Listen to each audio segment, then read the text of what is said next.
ಕೃಷ್ಣನ್ ಗ್ಯಾಂಗ್ನಿಂದ ರೇಣುಕಾಸ್ವಾಮಿ ಕೊಲೆ ಕೇಸ್ಗೆ big twist ಸಿಕ್ಕಿದೆ. ಪ್ರಕರಣದಲ್ಲಿ ಮಾಫಿ ಸಾಕ್ಷಿಯನ್ನಾಗಿಸುವಂತೆ ಕೋರಿ A14 ಪ್ರದೋಷ್ ಕೋರ್ಟ್ಗೆ ಅರ್ಜಿ ಸಲ್ಲಿಸಿದ್ದಾನೆ. ಪ್ರಕರಣದಲ್ಲಿ ಸತ್ಯ ಹೇಳ್ತೇನೆ, ಕ್ಷಮೆ ನೀಡುವಂತೆ ಪ್ರದೋಷ್ ಪರ ವಕೀಲರು 59ನೇ CCH ಕೋರ್ಟ್ಗೆ ಅರ್ಜಿ ಸಲ್ಲಿಸಿದ್ದಾರೆ. ಪ್ರತ್ಯೇಕ ಜೈಲು ಕೊಠಡಿಯಿಂದ ಕೋರ್ಟ್ಗೆ ಪ್ರದೋಷ್ ಹಾಜರುಪಡಿಸಬೇಕು. ದರ್ಶನ್ ಇರುವಂಥ ಕೊಠಡಿ ಬಿಟ್ಟು ಬೇರೆ ಜೈಲು ಕೊಠಡಿಯಿಂದ ಹಾಜರುಪಡಿಸಲಿಕ್ಕೆ ಮನವಿ ಮಾಡಲಾಗಿದೆ. ಈ ಬಗ್ಗೆ ಪ್ರಾಸಿಕ್ಯೂಷನ್ ನಿಲುವು ತಿಳಿಸಲಿಕ್ಕೆ ಕೋರ್ಟ್ ಸೂಚನೆಯನ್ನು ಕೊಟ್ಟಿದೆ. ಚಿತ್ರದುರ್ಗ ರೇಣುಕಾಸ್ವಾಮಿ ಕೊಲೆ ಪ್ರಕರಣಕ್ಕೆ ಸಂಬಂಧಪಟ್ಟಂತೆ ಜೊತೆಯಲ್ಲಿದ್ದವರಿಂದಲೇ ನಟ ದರ್ಶನ್ಗೆ ಸಂಕಷ್ಟ ಶುರುವಾಗಿದೆ. 59ನೇ CCH ಕೋರ್ಟ್ನಲ್ಲಿ ಮಾಫಿ ಸಾಕ್ಷಿಯಾಗಿಸುವಂತೆ A14 ಪ್ರದೋಷ್ ಅರ್ಜಿ ಸಲ್ಲಿಸಿದ್ದಾನೆ. ಅರ್ಜಿಯನ್ನು ತಿರಸ್ಕರಿಸಬೇಕಾ ಅನ್ನುವಂಥ ವಿಚಾರಣೆ ನಡೀತಾ ಇದೆ. ಮತ್ತಷ್ಟು ಆರೋಪಿಗಳು ಮಾಫಿ ಸಾಕ್ಷಿ ಆಗಲಿಕ್ಕೆ ರೆಡಿಯಾಗಿದ್ದಾರೆ. A7 Ravishankar, Stony Brooks pub ಮಾಲೀಕ A10 ವಿನಯ್ ಮಾಫಿ ಸಾಕ್ಷಿಗೆ ಮನವಿಯನ್ನು ಮಾಡಿದ್ದಾರೆ. ದಯವಿಟ್ಟು ನಮ್ಮನ್ನು ಪರಿಗಣಿಸಿ ಅಂತ ಕೋರ್ಟ್ಗೆ ಮನವಿಯನ್ನು ಮಾಡಿದ್ದಾರೆ. ಆದರೆ ಪ್ರದೋಷ್ ಪರ ವಕೀಲ ದಿವಾಕರ್ ಆಕ್ಷೇಪಿಸಿದ್ರು, ಮೊದಲು ನಾವು ಅರ್ಜಿ ಹಾಕಿದ್ದು, ನಿಮ್ಮ ಅರ್ಜಿ ಪರಿಗಣನೆ ಇಲ್ಲ, ಕ್ಲಬ್ ಮಾಡಲಿಕ್ಕೆ ಆಗೋದಿಲ್ಲ, ಉಳಿದವರು ಬೇಕಿದ್ರೆ ಪ್ರತ್ಯೇಕ ಅರ್ಜಿ ಹಾಕಲಿ ಅಂತ ಕೋರ್ಟ್ಗೆ ಪ್ರದೋಷ್ ಪರ ವಕೀಲರು ಮನವಿಯನ್ನು ಮಾಡಿದರು. ಬಂಗಾರಪೇಟೆ ಶಾಸಕ ಎಸ್.ಎನ್. ನಾರಾಯಣಸ್ವಾಮಿಗೆ ಸಚಿವ ಸ್ಥಾನ ತಪ್ಪಿದ ಹಿನ್ನೆಲೆಯಲ್ಲಿ ಇವತ್ತು ಕೋಲಾರದ ಬಂಗಾರಪೇಟೆ ನಗರ ಸ್ತಬ್ಧವಾಗಿದೆ. ಹೋಟೆಲ್, ಆಟೋ, ಕ್ಯಾಬ್ ಸೇವೆ ಸ್ಥಗಿತಗೊಂಡಿದ್ದು ಅಂಗಡಿ ಮುಂಗಟ್ಟುಗಳು, ಜ್ಯುವೆಲ್ಲರಿ ಮಳಿಗೆಗಳು, ಆಟೋ ಸಂಚಾರವೂ ಬಂದ್ ಆಗಿದೆ. ಬಂಗಾರಪೇಟೆಯ ಪ್ರಮುಖ ರಸ್ತೆಗಳಲ್ಲಿ ರ್ಯಾಲಿ ನಡೆಸಿ ಶಾಸಕ ನಾರಾಯಣಸ್ವಾಮಿಗೆ ಸಚಿವ ಸ್ಥಾನ ನೀಡುವಂತೆ ಆಗ್ರಹ ಕೇಳಿಬಂದಿದೆ.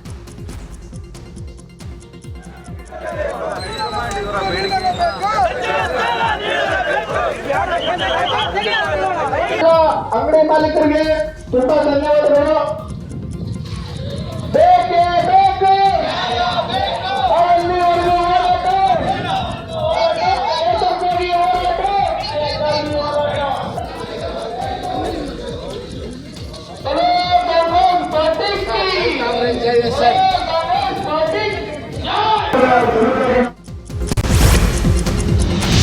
ರಾಜೀನಾಮೆ ಕೊಟ್ಟರೆ ಅಂಗೀಕಾರ ಮಾಡ್ತೀವಿ ಎಂಬ ಸಿಎಂ ಡಿ.ಕೆ. ಶಿವಕುಮಾರ್ ಹೇಳಿಕೆಗೆ ಬಂಗಾರಪೇಟೆ ಶಾಸಕ ನಾರಾಯಣಸ್ವಾಮಿ ತಿರುಗೇಟನ್ನು ಕೊಟ್ಟಿದ್ದಾರೆ. 20 ಶಾಸಕರು ರಾಜೀನಾಮೆ ಕೊಟ್ಟರೆ ತೆಗೆದುಕೊಳ್ಳಿಕ್ಕೆ ಸಾಧ್ಯವೇ? ಸರ್ಕಾರ ಉಳಿಯುತ್ತಾ ಅಂತ ಸಿಎಂ ಡಿ.ಕೆ. ಶಿವಕುಮಾರನ್ನ ನಾರಾಯಣಸ್ವಾಮಿ ಪ್ರಶ್ನೆ ಮಾಡಿದ್ದಾರೆ. ಶಾಸಕರು ರಾಜೀನಾಮೆ ಕೊಟ್ಟು 3 ದಿನವಾದರೂ ಕೂಡ ಯಾಕೆ ಒಪ್ಪಿಗೆ ಸೂಚಿಸಿಲ್ಲ? ನಾನು ಮಾಜಿ ಸಿಎಂ ಸಿದ್ದರಾಮಯ್ಯ ಪಾಳ್ಯದಲ್ಲಿ ಗುರುತಿಸಿಕೊಂಡಿದ್ದು ಸಚಿವ ಸ್ಥಾನ ತಪ್ಪಲಿಕ್ಕೆ ಒಂದು ಕಾರಣ ಅಂತ ಬಾಂಬ್ ಸಿಡಿಸಿದ್ದಾರೆ. ಪ್ರಭುತ್ವದಲ್ಲಿ ಸಾಧ್ಯ ಇಲ್ಲ ನೋಡಿ. ಆಯಿತು, ಇವತ್ತು ನಾವು ಯಾಕೆ ಅವ್ರನ್ನ ಅಕ್ಸೆಪ್ಟ್ ಮಾಡಲಿಲ್ಲ? ಯಶವಂತರಾಯಗೌಡರವರು ರಾಜೀನಾಮೆ ಕೊಟ್ಟು 3 ದಿವಸ ಯಾಕೆ ಅಕ್ಸೆಪ್ಟ್ ಮಾಡಲಿಲ್ಲ ನೀವು? ಆದರೆ ಯಾವ ಶಾಸಕರು ರಾಜೀನಾಮೆ ಕೊಟ್ಟ ತಕ್ಷಣ ತಗೊಳ್ತಾ ಹೋದರೆ ಇವತ್ತು ಆಯ್ತಪ್ಪ 20 ಜನ ಕೊಡ್ತಾರೆ, ತಗೊಳ್ಳೋಕ್ಕೆ ಸಾಧ್ಯ ಇದೆಯಾ? ಸರ್ಕಾರ ಉಳಿಯುತ್ತಾ? ಅದೆಲ್ಲ ಪಾಪ ಏನೋ ಆ ಉದ್ದೇಶ ಮಾತಾಡ್ತಾ ಗೊತ್ತಿಲ್ಲ. ಆ ಉದ್ದೇಶ ಸರ್ಕಾರಕ್ಕಿಲ್ಲ. ಯಾರೇ ಅತೃಪ್ತ ಆಗ್ತಕ್ಕಂಥದ್ದು ಸಹಜ. ಅವರ ಸಮಾಧಾನ ಮಾಡುವಲ್ಲಿ, ಬಟ್ ಅವರನ್ನು ಯಾವ ರೀತಿ ವಿಶ್ವಾಸ ತಗೋಬೇಕು ಅದನ್ನು ಮುಖ್ಯಮಂತ್ರಿಗಳು ಮಾಡ್ತಾರೆ ಅನ್ನೋ ವಿಶ್ವಾಸ ನನಗಿದೆ. ಹಾವೇರಿ ಜಿಲ್ಲೆ ಬ್ಯಾಡಗಿ ಕ್ಷೇತ್ರದ ಶಾಸಕ ಬಸವರಾಜ ಶಿವಣ್ಣನವರ್ ಸಚಿವ ಸ್ಥಾನ ಕೈತಪ್ಪಿದ್ದಕ್ಕೆ ಆಕ್ರೋಶದ ಕಿಚ್ಚು ಹೆಚ್ಚಾಗಿದೆ. ಬಸವರಾಜ ಶಿವಣ್ಣನವರ್ ಪರ ಬೆಂಬಲಿಗರು, ಕುರುಬ ಸಂಘದ ಮುಖಂಡರು, ಅಭಿಮಾನಿಗಳು ಬೃಹತ್ ಪ್ರತಿಭಟನೆಯನ್ನು ನಡೆಸಿದ್ದಾರೆ. ಸಿದ್ದಪ್ಪ ಸರ್ಕಲ್ನಲ್ಲಿ ಪೊಲೀಸರು ಹಾಗೂ ಪ್ರತಿಭಟನಾಕಾರರ ಮಧ್ಯೆ ವಾಗ್ವಾದ ನಡೆಯಿತು. ಮೈಲಾರ ಮಹಾದೇವಪ್ಪ ಸರ್ಕಲ್ನಲ್ಲಿ ಪ್ರತಿಭಟನೆ ಕೂತು ಕಾರ್ಯಕರ್ತರು ಆಕ್ರೋಶವನ್ನು ಹೊರಹಾಕಿದರು.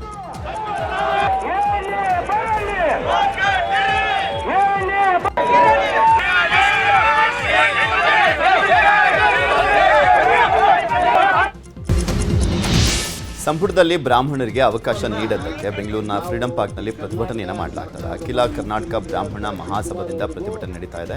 ಇತಿಹಾಸದಲ್ಲಿ ಇದೇ ಮೊದಲ ಬಾರಿಗೆ ಈ ರೀತಿ ಆಗಿದೆ. ಸ್ವಾತಂತ್ರ್ಯ ಸಂಗ್ರಾಮ, ಕರ್ನಾಟಕ ಏಕೀಕರಣ ವೇಳೆ ಬ್ರಾಹ್ಮಣ ಸಮುದಾಯ ಮುಂಚೂಣಿಯಲ್ಲಿದೆ. ಕಾಂಗ್ರೆಸ್ ಪಕ್ಷದ ಏಳಿಗೆಯಲ್ಲೂ ಕೂಡ ಬ್ರಾಹ್ಮಣರು ಕೆಲಸ ಮಾಡಿದ್ದಾರೆ.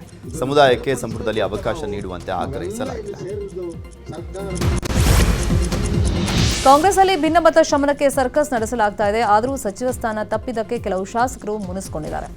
ಹೀಗಾಗಿ ಆಗಸ್ಟ್ 13ನೇ ತಾರೀಕು ಕಾಂಗ್ರೆಸ್ ಅಸಮಾಧಾನಿತ ಶಾಸಕರು ಡಿನ್ನರ್ ಮೀಟಿಂಗ್ ಮಾಡೋದಕ್ಕೆ ಮುಂದಾಗಿದ್ದಾರೆ. ಮಂತ್ರಿ ಸ್ಥಾನದ ವಂಚಿತರಿಂದ ಸಭೆ ನಡೆಯಲಿದೆ. ಆಗಸ್ಟ್ 13ಕ್ಕೆ ವಿಧಾನಮಂಡಲ ಅಧಿವೇಶನ ಆರಂಭವಾಗಲಿದ್ದು ಅಧಿವೇಶನಕ್ಕೆ ಎಲ್ಲಾ ಶಾಸಕರು ಬೆಂಗಳೂರಿಗೆ ಬರ್ತಾರೆ.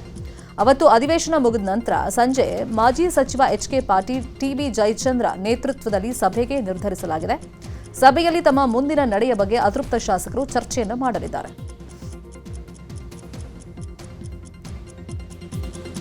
ರಾಜ್ಯ ನಾಯಕರ ಸಂಪುಟ ವಿಸ್ತರಣೆ ನಿರ್ಧಾರಕ್ಕೆ ಹಿರಿಯ ಶಾಸಕರು ಅಸಮಾಧಾನಗೊಂಡಿದ್ದಾರೆ. ದಿನೇಶ್ ಗುಂಡೂರಾವ್ ಹಾಗೂ ಎಚ್.ಕೆ. ಪಾಟೀಲ್ ನಡುವೆ ಮಾತುಕತೆ ನಡೆದಿದೆ. ಕ್ಯಾಬಿನೆಟ್ ವಿಸ್ತರಣೆ ಹೊಸದಾಗಿ ಮಾಡಿದ್ದಾರೆ ಅಂತ ಹೇಳ್ತಿದ್ದಾರೆ. ಅದು ಯಾವ ಮಾನದಂಡದಲ್ಲಿ ಮಾಡಿದಾರೋ ಗೊತ್ತಿಲ್ಲ, ಒಂಥರ ವಿಚಿತ್ರವಾಗಿ ಮಾಡಿದ್ದಾರೆ. ಯಾವತ್ತಿಗೂ ಈ ರೀತಿ ಆಗಿಲ್ಲ ಅಂತ ಬೇಸರ ವ್ಯಕ್ತಪಡಿಸಿದ್ದಾರೆ. ಸಂಪುಟ ವಿಸ್ತರಣೆ ಎಲ್ಲವೂ ಕೂಡ ಮುಗಿದ ಅಧ್ಯಾಯ. ಶಾಸಕರಾಗಿ ಕ್ಷೇತ್ರದ ಕೆಲಸ ಮಾಡ್ತೇವೆ ಅಂತ ಮಾಜಿ ಸಚಿವ ದಿನೇಶ್ ಗುಂಡೂರಾವ್ ಹೇಳಿದ್ದಾರೆ. ಎಚ್.ಕೆ. ಪಾಟೀಲ್ ಭೇಟಿ ಬಳಿಕ ಮಾತನಾಡಿದಂಥ ಅವರು ನಮ್ಮನ್ನು ಗೌರವಯುತವಾಗಿ ನಡೆಸಿಕೊಳ್ಬೇಕು ಅಂತ ಹಿರಿಯರ ಬಳಿ ಹೇಳಿದ್ದೇನೆ. ಪಕ್ಷದ ಸಿದ್ಧಾಂತದ ಮೇಲೆ ನಂಬಿಕೆ ಇಟ್ಟಿದ್ದೇವೆ. ಎಲ್ಲವನ್ನೂ ಹರಿಪ್ರಸಾದ್ ಜೊತೆ ಚರ್ಚೆ ಮಾಡಿದ್ದೇವೆ ಅಂತ ಹೇಳಿದರು. ನನಗೆ ಗೊತ್ತಿಲ್ಲ, ಸುರ್ಜೇವಾಲ ಅವ್ರು ನನಗೇನು ಭೇಟಿಯಾಗಿಲ್ಲ, ಹರಿಪ್ರಸಾದ್ ಅವ್ರು ನನಗೆ ಭೇಟಿಯಾಗಿಲ್ಲ. ನೋಡಿ, ಇದೆಲ್ಲ ಮಕ್ಕಳಾಟ ಅಲ್ಲಪ್ಪ. ಮಂತ್ರಿಮಂಡಲ ಮಾಡೋದು, ಸುಮ್ಮನೆ ತೆಗಿಯೋದು, ಮಾಡೋದು ಅದೆಲ್ಲ ಮಾಡೋಕ್ಕಾಗ್ತದ? ಅದೇನೋ ಒಂದು ಆಯ್ತು ಬಿಡಿ. ಈಗ ಆದ್ಮೇಲೆ ಮತ್ತೆ ಅವ್ರನ್ನ ತೆಗೀರಿ, ಇವ್ರನ್ನ ತೆಗೀರಿ, ಮತ್ತೆ ಇನ್ನೊಂದು ಮಾಡಿ ಅದೆಲ್ಲ ಮಾಡೋಕ್ಕಾಗೋದಿಲ್ಲ. ಅದೆಲ್ಲ ಸಾಧ್ಯನೇ ಇಲ್ಲ.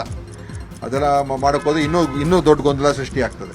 ಸೊ ಅದೆಲ್ಲ ಮಾಡ್ತಾರೆ ಅಂತ ಮಾಡಬೇಕು ಅಂತ ನಾನು ಹೇಳೋದಿಲ್ಲ.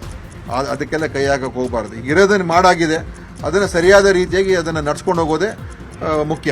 ನಾವೆಲ್ಲ ಪಕ್ಷದ ಯಾವತ್ತೂ ಕೂಡ ಜೊತೆಲೇ ಪಕ್ಷ ಸಿದ್ಧಾಂತದ ಮೇಲೆ ನಂಬಿಕೆ ಇರೋರು ನಾವು, ಆಯಿತಾ? ಸೊ ಸಿದ್ಧಾಂತ ಮುಖ್ಯ ನಮಗೆ. ಏನಾದರೂ ತೊಂದರೆ. ಸಚಿವ ಸ್ಥಾನ ಕೈತಪ್ಪಿದ್ದಕ್ಕೆ ಶಾಸಕ ಬಿಜಿ ಗೋವಿಂದಪ್ಪ ಬೇಸರವನ್ನ ವ್ಯಕ್ತಪಡಿಸಿದರು. ಈ ಹಿನ್ನೆಲೆಯಲ್ಲಿ ಚಿತ್ರದುರ್ಗದ ಬೆಲಗೂರು ಗ್ರಾಮದಲ್ಲಿರುವಂತ ಗೋವಿಂದಪ್ಪ ಅವರ ಮನೆಗೆ ನೂತನ ಸಚಿವ ಟಿ ರಘುಮೂರ್ತಿ ಭೇಟಿಯನ್ನ ಕೊಟ್ಟಿದ್ರು. ಈ ವೇಳೆ ಗೋವಿಂದಪ್ಪ ಜೊತೆ ಕೆಲಕಾಲ ರಘುಮೂರ್ತಿ ಚರ್ಚೆಯನ್ನ ಮಾಡಿದ್ದಾರೆ. ಇದೇ ವೇಳೆ ರಹಸ್ಯ ಮಾತುಕತೆಯನ್ನ ಮಾಡಿದ್ದಾರೆ. ಅಸಮಾಧಾನಿತ ಶಾಸಕ ಹೊಸದುರ್ಗ ಬಿಜಿ ಗೋವಿಂದಪ್ಪ ಚಿತ್ರದುರ್ಗದಲ್ಲಿ ಪ್ರತಿಕ್ರಿಯೆ ಕೊಟ್ಟಿದ್ದಾರೆ. ಬಹಳ ವರ್ಷಗಳಿಂದ ಪಕ್ಷವನ್ನ ಕಟ್ಟಿದ್ದೀವಿ, ಪಕ್ಷ ಬಿಡೋದಕ್ಕೂ ನಮಗೆ ಬರಲ್ಲ. ಪಕ್ಷ ನಮಗೆ ತಾಯಿ ಸಮಾನ. ಪಕ್ಷ ಕಟ್ಟಬೇಕಾಗಿದೆ. ಎಲ್ಲಾ ಸಮುದಾಯದಲ್ಲೂ ಪಕ್ಷಕ್ಕೆ ಜೀವ ತುಂಬಿ ಬೆಳೆಸಬೇಕಾಗಿದೆ. ನಮ್ಮ ಸಿಎಂ 136 ಜನ ಒಂದೇ ಅಂತ ಹೇಳಿದ್ರು. ಅವ್ರ ಜೊತೆಗೆ ನಾವು ಕೈ ಜೋಡಿಸಿ ಅಭಿವೃದ್ಧಿ ಕಡೆ ಗಮನ ಹರಿಸ್ತೀವಿ ಅಂತ ಹೇಳಿದ್ದಾರೆ. ಸಚಿವ ಸ್ಥಾನ ಸಿಕ್ಕಿಲ್ಲ ಅಂತ ಹತಾಶೆ ನಿರಾಶೆ ಇಲ್ಲ. ನಾನು ರಾಜೀನಾಮೆ ಕೊಡೋದೆಲ್ಲ ಸುಳ್ಳು ಅಂತ ಆಳಂದ ಶಾಸಕ BR ಪಾಟೀಲ್ ಹೇಳಿದ್ದಾರೆ. ಆಳಂದದಲ್ಲಿ ಮಾತನಾಡಿದಂಥ ಅವರು ಪ್ರತಿ ಶಾಸಕನಿಗೆ ಮಂತ್ರಿಗಿರಿ ಕೊಡಬೇಕು ಅನ್ನುವಂಥದ್ದು ಮೂಲಭೂತ ಹಕ್ಕಲ್ಲ.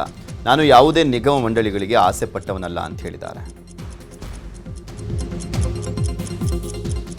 ನಿರಾಶೆನೂ ಇಲ್ಲ, ಹತಾಶೆನೂ ಇಲ್ಲ. ಅದೇನು ಫಂಡಮೆಂಟಲ್ ರೈಟು ಅಲ್ಲ. ಪ್ರತಿ MLAಗೆ ಮಂತ್ರಿಗಿರಿ ಕೊಡಬೇಕಂತೇಳಿ ಅದೇನು ಮೂಲಭೂತ ಹಕ್ಕು ಅಲ್ಲ. ನಿನ್ನೆ ನಾನು ಒಂದು ಪತ್ರ ಬರೆದು ಎಲ್ಲ ಮಾಧ್ಯಮಗಳಿಗೂ ಕೊಟ್ಟಿದ್ದೀನಿ ಮತ್ತು ಪತ್ರಿಕೆಯಲ್ಲಿ ಬಂದಿದೆ. ಮುಂದೆ ಅದು ಹೇಳಬೇಕಾದಂಥ ಅವಶ್ಯಕತೆ ಇಲ್ಲ. ಯಾವುದೇ ಇಂಥ ನಿಗಮ ಮಂಡಳಿಗೆ ಆಸೆ ಪಟ್ಟವನಲ್ಲ. ಸಿದ್ದರಾಮಯ್ಯ ಒತ್ತಾಯ ಮಾಡಿ ನನಗೆ ಯೋಜನಾ ಆಯೋಗ ಉಪಾಧ್ಯಕ್ಷ ಮಾಡಿದರು. ಅದನ್ನು ಭಾಳ ಸಮರ್ಥವಾಗಿ ನಿಭಾಯಿಸಿದ್ದೇನೆ. ಮುಂದೆ ಯಾವುದೂ ತಗೊಳ್ಳಲ್ಲ. ಸಿದ್ದರಾಮಯ್ಯನವ್ರ ಮೇಲೆ ನಾನು ಸಂಪೂರ್ಣ ನಂಬಿಕೆ ಇಟ್ಟಿದ್ದೆ ಮಾಡ್ತಾರಂತೇಳಿ. ಆಗಿಲ್ಲ. ಏನಾಗಿದೆ, 141 MLAಗಳಿದ್ದಾರೆ. ನಾನಿದ್ರೇನೋ ಹೋದ್ರೇನೋ ಹೆಚ್ಚಾಗ್ತದೆ, MLA ಕಮ್ಮಿ ಆಗ್ತದೆ. ಸಾಕಷ್ಟು ಬಹುಮತ ಇದೆ. ಏನು ನಿರಾಶೆನೂ ಇಲ್ಲ, ಹತಾಶೆನೂ ಇಲ್ಲ. ಅದೇನು ನನಗೆ ಸಚಿವ ಸ್ಥಾನ ತಪ್ಪಿಸಿದ್ದು ಸಚಿವ MB ಪಾಟೀಲ್ ಅಂತ ಇಂಡಿ ಶಾಸಕ ಯಶವಂತ ರಾಯಗೌಡ ಪಾಟೀಲ್ ಆರೋಪ ಮಾಡಿದರು. ಆದರೆ ಇವತ್ತು ತಮ್ಮ ಹೇಳಿಕೆಗೆ ಯಶವಂತ ರಾಯಗೌಡ ಪಾಟೀಲ್ ಸ್ಪಷ್ಟನೆ ಕೊಡಲೇ ಇಲ್ಲ. ಸಚಿವ ಸ್ಥಾನ ತಪ್ಪಿಸಿದ್ದು ಹೇಗೆ ಅಂತ ಉತ್ತರ ಕೊಡಲಿಲ್ಲ. ಎಲ್ಲವೂ ಆಂತರಿಕ ವಿಚಾರ, ಎಲ್ಲ ಮುಗಿದ ಅಧ್ಯಾಯ. ಇವತ್ತು ಅದ್ರ ಬಗ್ಗೆ ಮಾತಾಡಕ್ಕೆ ಮನಸ್ಸಿಲ್ಲ. ಸಮಯ ಸಂದರ್ಭ ಬಂದಾಗ ಮಾತಾಡ್ತೀನಿ ಅಂತ ಹೇಳಿದ್ದಾರೆ. ನಿಮಗೂ ಗೊತ್ತದ, ಜನರಿಗೂ ಗೊತ್ತದ, ಅದೇನು ಹೊಸದೇನಲ್ಲ. ಅದು ನಾನು ಬಹಳ ಭಾವನಾತ್ಮಕ, ನನ್ನ ಜನರ ಭಾವನೆಗಳ ಜೊತೆಗೆ ಇಲ್ಲಿ ಬಂದಿಲ್ಲ. ಇವತ್ತು ಅದ್ರ ಬಗ್ಗೆ ಮಾತಾಡ್ಲಿಕ್ಕೆ ನನ್ನ ಮನಸ್ಸಿಲ್ಲ. ಸಮಯ ಸಂದರ್ಭ ಈ ಸಲ ಮಂತ್ರಿಮಂಡಲ ರಚನೆ ಆಗೋ ಸಂಬಂಧ ಕೇಳ್ದಲ್ಲ. ಅದು ನಿಮಗೆ ನಿರಂತರ ಗೊತ್ತದ. ಎಷ್ಟು ವರ್ಷಗಳಿಂದ ಮಂತ್ರಿಮಂಡಲ ಬಗ್ಗೆ ಚರ್ಚೆಗಳಾಗಿದೆ ಅನ್ನೋದು ನೀವು ಭಾಳ ಸಲ ನಾನು ಕೇಳಿರಿ, ನಾನು ಭಾಳ ಸಲ ಹೇಳಿನಿ. ಆಮೇಲೆ ನನ್ನದೇ ಒಂದು ಪ್ರಶ್ನೆಗೆ ಒಬ್ಬರು ಕೇಳಿರಿ, ಒಂದು ವೇಳೆ ಮಾಡಲಿಲ್ಲ ಅಂದ್ರೆ ಏನು ಮಾಡ್ತೀರಿ ಅಂತ. ನಾನು ಹೇಳಿನ very next minute I will take call ಅಂತ. ಅದಕ್ಕೆ ಸಚಿವ SS ಮಲ್ಲಿಕಾರ್ಜುನ ವಿರುದ್ಧದ ಆರೋಪದ ಬಗ್ಗೆ ಚನ್ನಗಿರಿ ಶಾಸಕ ಶಿವಗಂಗಾ ಬಸವರಾಜ್ ಪ್ರತಿಕ್ರಿಯೆಯನ್ನು ಕೊಟ್ಟಿದ್ದಾರೆ. ಯಾವ ಬ್ಲಾಕ್ ಮೇಲ್ ನಡೆಯಲ್ಲ, ರಾಜೀನಾಮೆ ಕೊಡ್ತೀನಿ ಅಂತ ಶಾಸಕರು ಈಗ CM ಮನೆಯಲ್ಲಿ ಇದ್ದಾರೆ ಅಂತ ಹೇಳಿದ್ದಾರೆ. ಅಯ್ಯೋ ನೋಡಿ, ಯಾವ ಬ್ಲಾಕ್ ಮೇಲೂ ನಡೆಯೋದಿಲ್ಲ. ತಾವು ನೋಡಿದ್ರಿ, ರಾಜೀನಾಮೆ ಕೊಡ್ತೀವಿ ಅಂದ ಶಾಸಕರಲ್ಲಿ ಎಲ್ಲಿದ್ದಾರೆ ಈಗ? ಎಲ್ಲ CM ಮನೆಯಲ್ಲಿದ್ದಾರೆ. ಅಯ್ಯೋ ಯಾವ ಬ್ಲಾಕ್ ಮೇಲ್ ನಡೆಯೋದಿಲ್ಲ. ಆ್ಯಕ್ಚುಲಿ ಏನೋ ಕ್ಲರಿಕಲ್ ಮಿಸ್ಟೇಕ್ ಅಂತ ನಾವು ನೋಡಿದ್ವಿ. ಕ್ಲರಿಕಲ್ ಮಿಸ್ಟೇಕಿಂದ ಆಗಿರ್ಬೋದು ಅಂತ ನಾವು ತಿಳ್ಕೊಂಡಿದ್ದೀವಿ. 3 ವರ್ಷ 7 ಜನ ಲಿಂಗಾಯತರಿಗೆ ಕೊಟ್ಟಿದ್ರು. ಈ ಬಾರಿ 6 ಜನಕ್ಕೆ ಆಗಿತ್ತು. 7ನೇದು ಒಂದು ಫುಲ್ಫಿಲ್ ಮಾಡೋದಿತ್ತು. ಅದೇನೋ ಕ್ಲರಿಕಲ್ ಮಿಸ್ಟೇಕು ಅಥವಾ ಏನೋ ಉದ್ದೇಶಕ್ಕಾಗಿದೆ ಗೊತ್ತಿಲ್ಲ. 7ನೇದು ಕೊಟ್ಟಿರೋದಂತೂ ಸ್ವಾಗತಾರ್ಹ. ಯಾಕಪ್ಪ ಅಂದರೆ ಸಾಧು ಲಿಂಗಾಯತಗೊಂಡು ಕೂಡ ಒಂದು ಕೋಟ ಇತ್ತು, 6 ಜನಕ್ಕೆ ಕೊಟ್ಟಿದ್ರು, ಎಲ್ಲ ಒಳ ಪಂಗಡಗಳಿಗೆ ಕೊಟ್ಟಿದ್ರು. ಸಾಧು ಸಮಾಜ ಈ ಮಧ್ಯ ಕರ್ನಾಟಕದಲ್ಲಿ ಭಾಳಷ್ಟು ಇರೋದ್ರಿಂದ ಅವ್ರಿಗೊಂದು ಕೂಡ ಅವಕಾಶ ಇತ್ತು, ಅದು ಕೈ ತಪ್ಪಿತ್ತು. ಅದನ್ನು ಮನಗಂಡೇ ಬದಲಾವಣೆ ಮಾಡಿರ್ಬೋದು. ಕ್ಲರಿಕಲ್ ಮಿಸ್ಟೇಕು ಅಂತ ನಾವು ಅಂದ್ರೂ ನಿಮ್ಮ ಪ್ರಕಾರ ಹೋಗಿ ಅದನ್ನು ಮನಗಂಡೇ ಬದಲಾವಣೆ ಮಾಡಿರು, ತಪ್ಪೇನಿಲ್ಲ.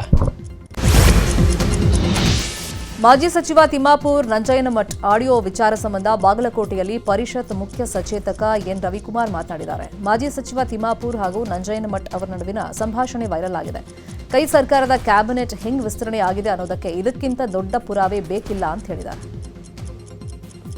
ಮಾಡಿ ನಂಜಯ್ಯ ಮಠ್ ಜಿಲ್ಲಾಧ್ಯಕ್ಷರು ಈಗ ಅವರಿಬ್ಬರ ಮಧ್ಯದಲ್ಲಿ ನಡೆದಿರ್ತಕ್ಕಂಥ ಆಡಿಯೋ ಸಂವಾದ ಅಂದ್ರೆ ಕ್ಯಾಬಿನೆಟ್ ಹೆಂಗ್ ವಿಸ್ತರಣೆ ಆಗಿದೆ ಅನ್ನೋದಕ್ಕೆ ಇದಕ್ಕಿಂತ ದೊಡ್ಡ ಸಾಕ್ಷಿ ಬೇಕಾಗಿದೆ. 70% ಪೇಮೆಂಟ್ ನಿಂದ ಆಗಿದ್ದಾರೆ ಸಚಿವರು.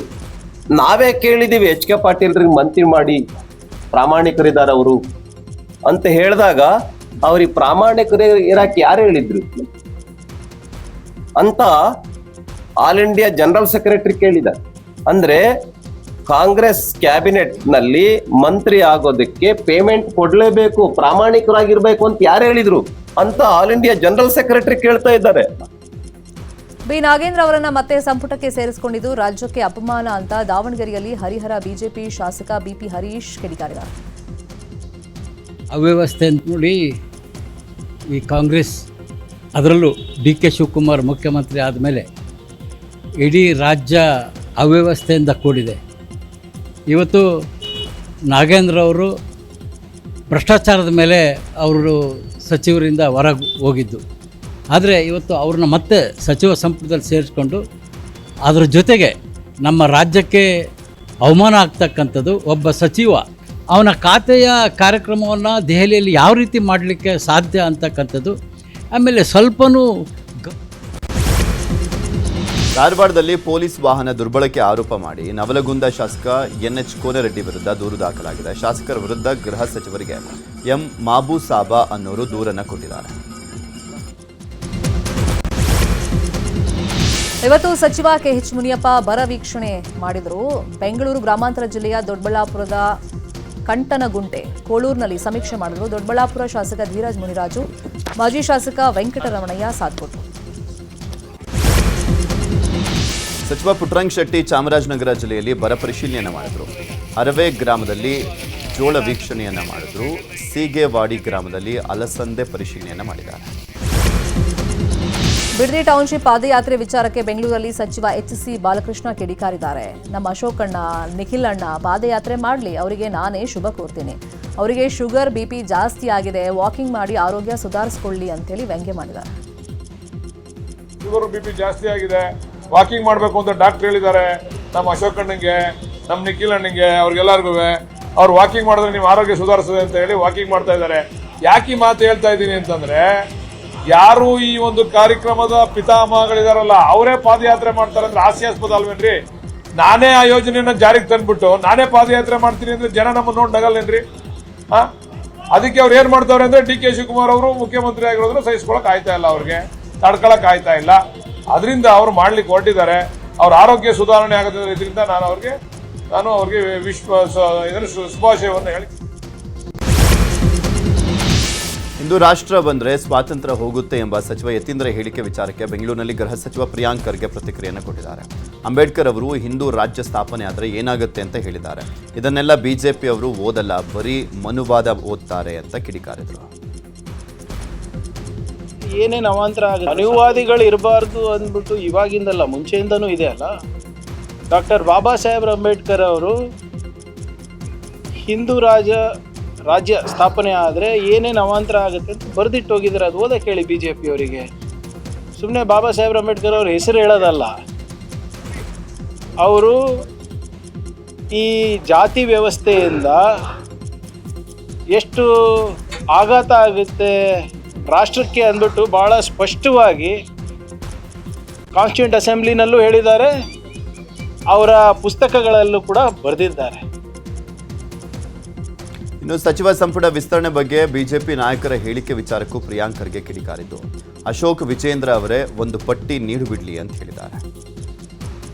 ಅಶೋಕ್ ಅವರಿಗೆ ವಿಜೇಂದ್ರ ಅವರಿಗೆ ಒಂದು ಪಟ್ಟಿ ಕೊಡಕ್ಕೆ ಹೇಳಿ, ಯಾರು ಮಾಡಬೇಕು ಅಂತ ಅವ್ರಿಗೆ ಕೇಳಿ ಮಾಡಬೇಕಾ ನಾವು?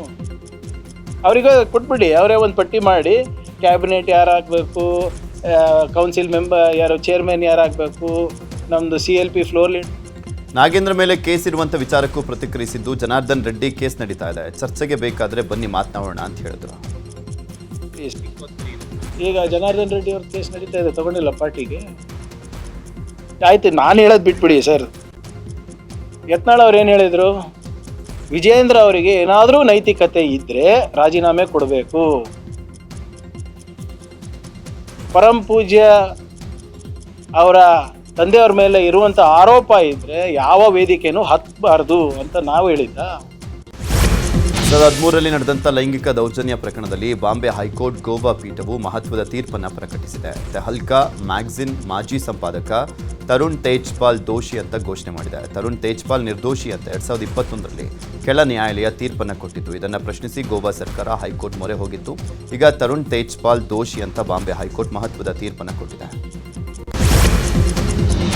ಬೆಳಗಾವಿ ಜಿಲ್ಲೆಯ ಚಿಕ್ಕೋಡಿ ಪಟ್ಟಣದಲ್ಲಿ ರಸ್ತೆಗಳು ಹಾಳಾಗಿದ್ವು. ನಮ್ಮೂರಲ್ಲಿ ನ್ಯೂಸ್ 18 ಕಾರ್ಯಕ್ರಮದಲ್ಲಿ ಸುದ್ದಿಯನ್ನು ಪ್ರಸಾರ ಮಾಡಲಾಗಿತ್ತು. ಸುದ್ದಿ ಪ್ರಸಾರವಾದ ಬೆನ್ನಲ್ಲೇ ಅಧಿಕಾರಿಗಳು ಎಚ್ಚೆತ್ತುಕೊಂಡಿದ್ದು 4 ಕಿಲೋಮೀಟರ್ ರಸ್ತೆ ಗುಂಡಿಗಳನ್ನು ಮುಚ್ಚಿಸ್ತಾ ಇದ್ದಾರೆ. ಇದು ನ್ಯೂಸ್ 18 ಕನ್ನಡದ ಬಿಗ್ ಇಂಪ್ಯಾಕ್ಟ್.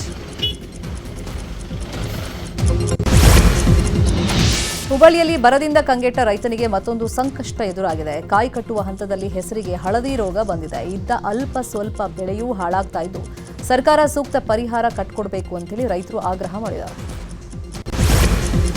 ಮಂಡ್ಯ ಜಿಲ್ಲೆ ಮಳವಳ್ಳಿ ತಾಲೂಕಿನಲ್ಲಿರುವಂತಹ ಶಿಂಷಾ ಜಲವಿದ್ಯುತ್ ಘಟಕಕ್ಕೆ ಕಬಿನಿ ಡ್ಯಾಂ ನೀರು ಮರುಜೀವವನ್ನು ಕೊಟ್ಟಿದೆ. 2 ತಿಂಗಳ ಬಳಿಕ ಶಿವನಸಮುದ್ರ ಶಿಂಷಾ ಜಲವಿದ್ಯುತ್ ಪುನರಾರಂಭಗೊಂಡಿದೆ. ಸೆಂಚುರಿ ಪ್ಲೈ ಕಂಪನಿಯ ತನ್ನ ಗ್ರಾಹಕರಿಗೆ ವಿಶ್ವಾಸ ಹಾಗೂ ಭದ್ರತೆ ಒದಗಿಸುವಂತ ಸಲುವಾಗಿ ಟೋಟಲ್ ಕವರ್ ಎಂಬ ನೂತನ ಹಾಗೂ ವಿಶಿಷ್ಟ ವಾರಂಟಿ ಯೋಜನೆಯನ್ನು ಪರಿಚಯ ಮಾಡಿದೆ. ಇದು ಭಾರತದ ಪ್ಲೈವುಡ್ ವಲಯದಲ್ಲೇ ಮೊದಲ ವಾರಂಟಿ ಆಗಿದೆ. ಸಾಮಾನ್ಯವಾಗಿ ಪ್ಲೈವುಡ್ನಲ್ಲಿ ದೋಷ ಕಂಡು ಬಂದರೆ ಕಂಪನಿ ಕೇವಲ ಪ್ಲೈವುಡ್ ದರವನ್ನು ಮರುಪಾವತಿಸುತ್ತೆ. ಆದರೆ ಈ ಟೋಟಲ್ ಕವರ್ ಯೋಜನೆ ವಿಭಿನ್ನ. ಒಂದು ಹೆಜ್ಜೆ ಮುಂದೆ ಹೋಗಿ ಗ್ರಾಹಕರಿಗೆ ಸಂಪೂರ್ಣ ಪರಿಹಾರ ಒದಗಿಸ್ತಾ ಇದೆ. ಇದರಲ್ಲಿ ಪ್ಲೈವುಡ್ ವೆಚ್ಚ, ಲ್ಯಾಮಿನೇಟ್ಸ್ ಅಥವಾ ವೇನಿಯರ್ಸ್, ಆಂಟನಿ ಖರ್ಚು, ಲೇಬರ್ ಖರ್ಚು ಹಾಗೂ ಸಾಗಾಣಿಕೆ ವೆಚ್ಚವೂ ಸೇರ್ತಾ ಇದೆ. ಖರೀದಿಸಿದ ದಿನಾಂಕದಿಂದ 10 ವರ್ಷಗಳವರೆಗೆ ಈ ವಾರಂಟಿ ಅನ್ವಯಿಸುತ್ತೆ. ತಮ್ಮ ಪ್ರಾಡಕ್ಟ್ನ ಗುಣಮಟ್ಟದ ಬಗ್ಗೆ ಆತ್ಮವಿಶ್ವಾಸವಿದ್ದರೆ ಮಾತ್ರ ಇಂತಹ ಭರವಸೆ ಕೊಡಲಿಕ್ಕೆ ಸಾಧ್ಯ. ಟೋಟಲ್ ಕವರ್ ಅದೇ ಆತ್ಮವಿಶ್ವಾಸದಲ್ಲಿ ಗ್ರಾಹಕರಿಗೆ ಆಫರ್ ಕೊಡ್ತಾ ಇದೆ. Product warranty continues for the remaining warranty period.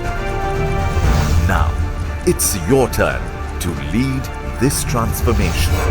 Make your customers a commitment no one else can. Sell with confidence. Lead with total cover. Century Ply. Uncompromising ply now with zero risk. Over the course of the last 4 decades, Century Ply has always believed that we need to offer customer the best-in-class product. The best-in-class product, whether it is today, tomorrow, or going forward, will be given by our company. We have made an online portal and it takes 2 minutes for anyone to go and register. All they need to do is upload a bill, put in their site address, their phone number, their name, and it will then go into our verification process, which takes 48 hours. We will just verify the bill and immediately a warranty card will be generated.